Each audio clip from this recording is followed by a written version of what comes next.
In the lush village of Akamkpa, where the land was green and the rivers flowed with abundance, there existed a drum known as Iya Njaku.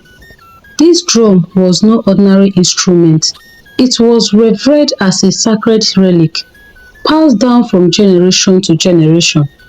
The elders said that when the drum was beaten by one with a pure heart, it could summon rain to nourish the crops, ensuring the village's prosperity.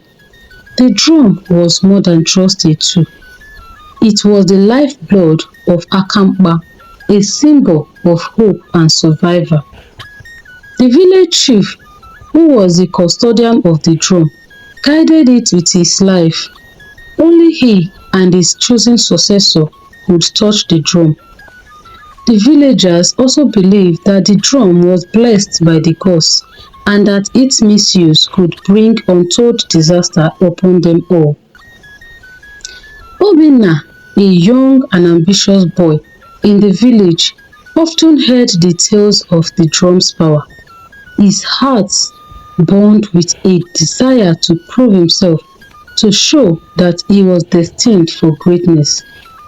Despite being warned by the elders and even his own parents, Obinna's curiosity became an all-consuming fire. He believed that if he could play the drum, he could bring glory to himself and be recognized as a hero. One fateful night, under the cover of darkness, Obinna sneaked into the shrine where the drum was kept. His hand trembled with both excitement, and as he lifted the cover and gazed upon the sacred instrument, it was made of the finest wood, adorned with intricate carvings of the villagers' ancestors, who seemed to watch him with eyes full of wisdom and warning. Ignoring the growing sense of dread in his chest, Obinna took the drum and carried it to the center of the village. With the first strike, a deep resonant sound echoed through the air. The villagers, awakened by the sound, rushed out of their homes in confusion.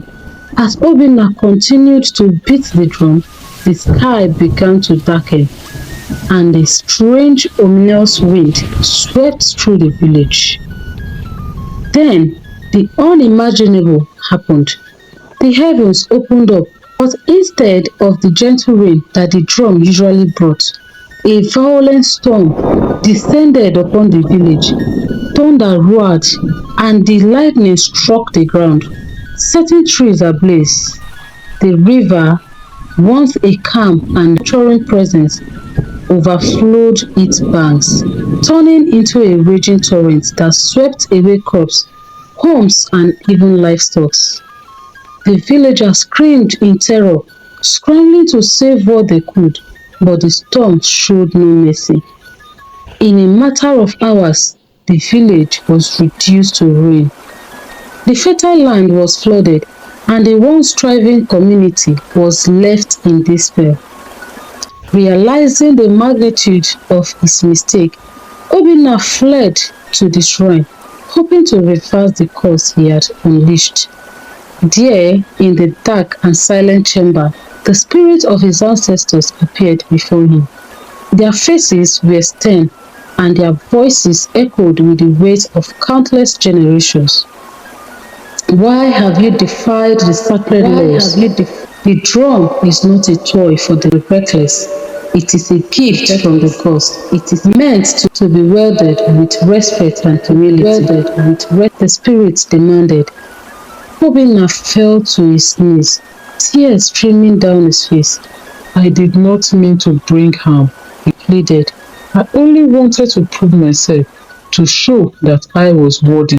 The spirits, however, were not moved by his tears.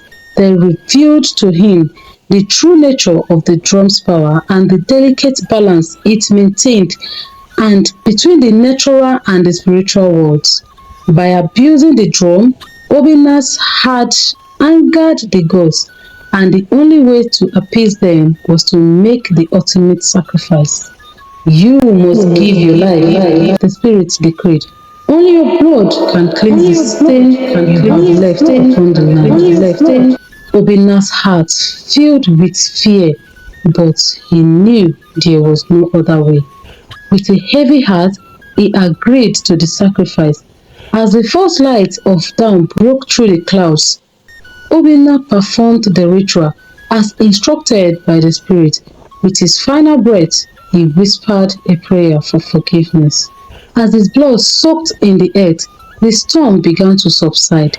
The wind calmed, the river receded, the dark clouds that have hung over the village parted, revealing a clear blue sky. The sun shone down upon Akamkpa, and the villagers, though shaken and grief-stricken, knew that the worst was over. Obinna's sacrifice was not in vain. Though the villagers had suffered greatly, the land began to heal, and the people slowly rebuilt their life.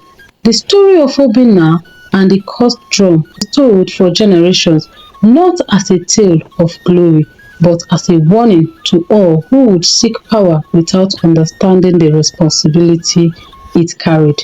Morals in this story: ambition without wisdom leads to destruction. Respect for tradition and the natural order is very, very important, for the balance between the spiritual and the physical world is delicate and easily disrupted. Thank you guys for watching my story. I really appreciate you all. Please do not forget to give this video a thumbs up if you like it, share it, and also like and comment for it.